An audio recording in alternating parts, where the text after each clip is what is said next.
Hi friends, today we are going to discuss about subsidiary books. Before going to start my topic, I am requesting you kindly subscribe my channel and press on bell button.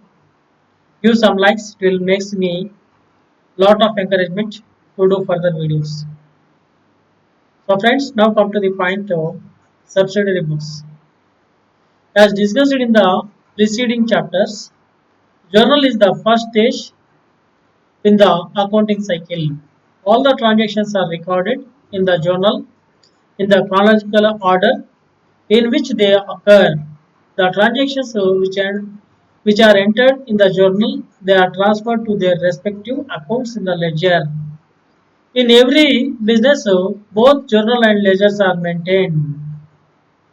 When the size of the business is small and number of transactions are limited, it is easy to record all the transactions in one book, which is known as a simple journal. In case of large business organizations, number of transactions are more. Hence, it is a time-consuming and very difficult process to record all the transactions in the journal and posting them in the ledger. This is avoided by subdividing the journal into various books. The division of journal into various books for recording transactions of similar nature is called as subsidiary books. Subsidiary books are maintained in the view of journal. Okay friends, ఇప్పుడు మనము subsidiary books గురించి discuss చేస్తున్నాం. So previously మనము accounting entries పనిచేసినప్పుడు generally we are entering the transactions in the journal proper and after entering these entries in the journal proper, we are posting in the ledger books, concerned ledger books.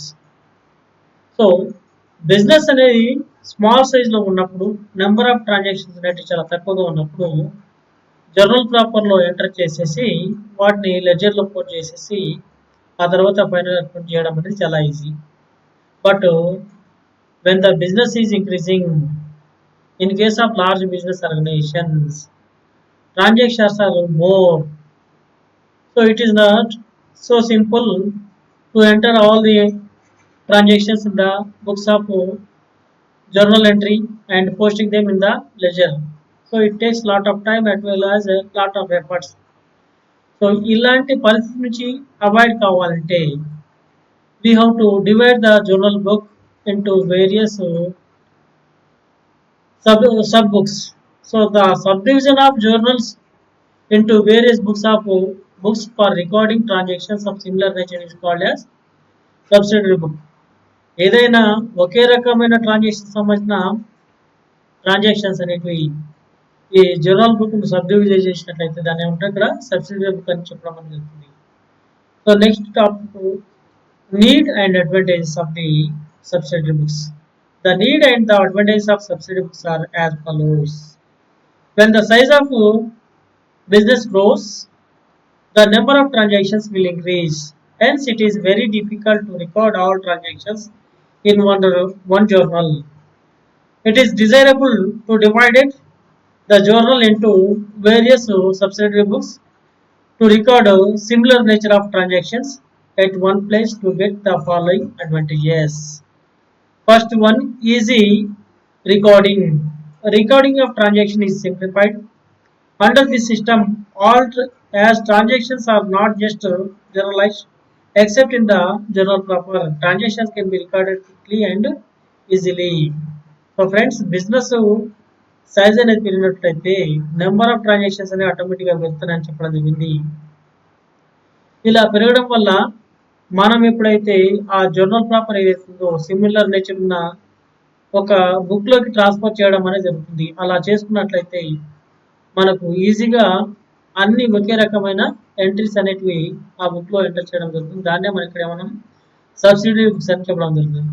దీనివల్ల లాభం ఏంటంటే easy of recording of transactions ఏవైతే ఉన్నాయో అవి similar nature of recording ఉంటే వాటిని immediately ఒకే రకమైన బుక్లోకి మనం ఎంటర్ చేస్తున్నాం కాబట్టి ఆటోమేటిక్గా ఈజీగా వాటిని ఎంటర్ చేయడానికి అవకాశం ఉంది. చాలా త్వరగా ఎంటర్ చేయడానికి అవకాశం అనేది ఉంది. Next saving of time. No general entries are recorded in subsidiary books. The transactions are entered into their respective subsidiary books and then directly post them into the ledger, which results saving of time. So మనము recurring transactions ఏవైతున్నాయో వాటన్నింటి కూడా ఒకటే subsidiary బుక్లోకి మనం enter చేస్తున్నాం కాబట్టి ప్రత్యేకంగా general entries రాసేసి debit credit అని రాయడం వాటి యొక్క వాల్యూస్ అనేవి చేయడం అనేది జరగదు కాబట్టి మనం డైరెక్ట్గా ఈ సబ్సిడరీ బుక్లోకి మనం ఎంటర్ చేస్తున్నాం కాబట్టి దానివల్ల మనకు టైం సేవ్ అవుతుంది మరియు ఎఫర్ట్స్ అనేటివి సేవ్ అయ్యే అవకాశం ఉన్నది. Next division of work.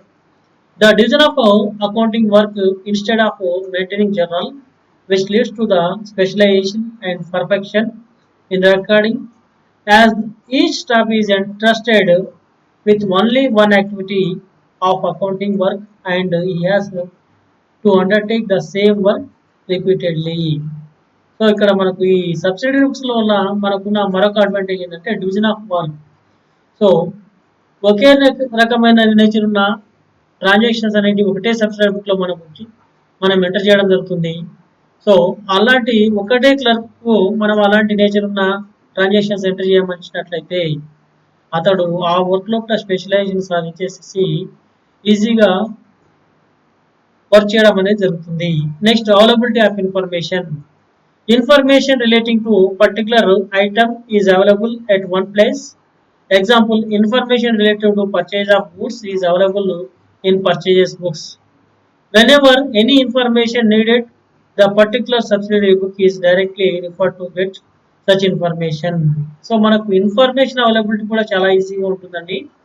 Why because okay nature ఉన్న ట్రాన్సాక్షన్స్ అన్ని కూడా ఒకటే బుక్ లో మనం ఎంటర్ చేస్తున్నాం కాబట్టి వాటికి సంబంధించిన ఇన్ఫర్మేషన్ ఏదైతే అవసరం ఉంటుందో దాన్ని అదే బుక్ లో మనము సెర్చ్ చేసినట్లయితే ఈజీగా దొరకడం అనేది జరుగుతుంది. Next detection of errors.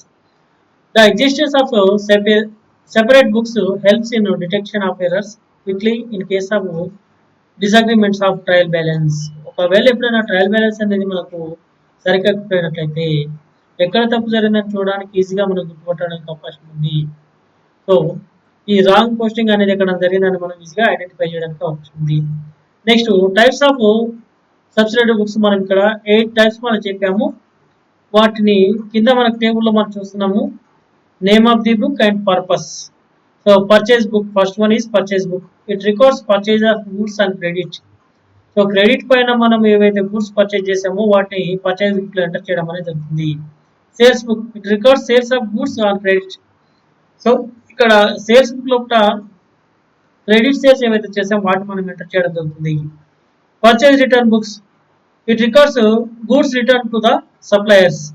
మనకి ఏదైతే పర్చేజ్ చేసామో ఆ గూడ్స్ ను మనం తిరిగి రిటర్న్ చేసినప్పుడు వాటిని పర్చేజ్ రిటర్న్ బుక్ లో మనం ఎంటర్ చేయడం అనేది జరుగుతుంది. Sales return books, it records goods return from the customers.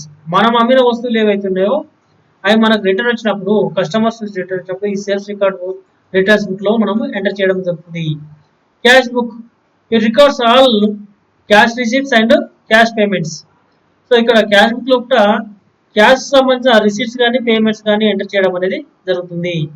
Next bills receivable book, it records all bills receivable from the customers. Customers నుంచి మనకు రావాల్సిన బిల్ అమౌంట్ ఏదైతుందో వాటికి సంబంధించిన బిల్స్ అనేది కూడా ఈ బిల్స్ రిసీవబుల్ బుక్ లో ఎంటర్ చేయడం అనేది జరుగుతుంది. Bills payable book, it records all business bills accepted by business. మనము బిజినెస్ యాజ్ ఏ బిజినెస్ ఎంటిటీగా ఈ బయటి వాళ్ళకి ఏదైతే మనం పేమెంట్ చేయాల్సిన బిల్స్ ఉన్నాయో వాటన్నిటి కూడా బిల్స్ పేయబుల్ బుక్స్ లో ఎంటర్ చేయడం అనేది జరుగుతుంది. General proper books, it records all the transactions which cannot be recorded in above 7 subsidiary books. Like that, we are classifying the subsidiary books in 8 categories. Okay, thank you friends, one and all.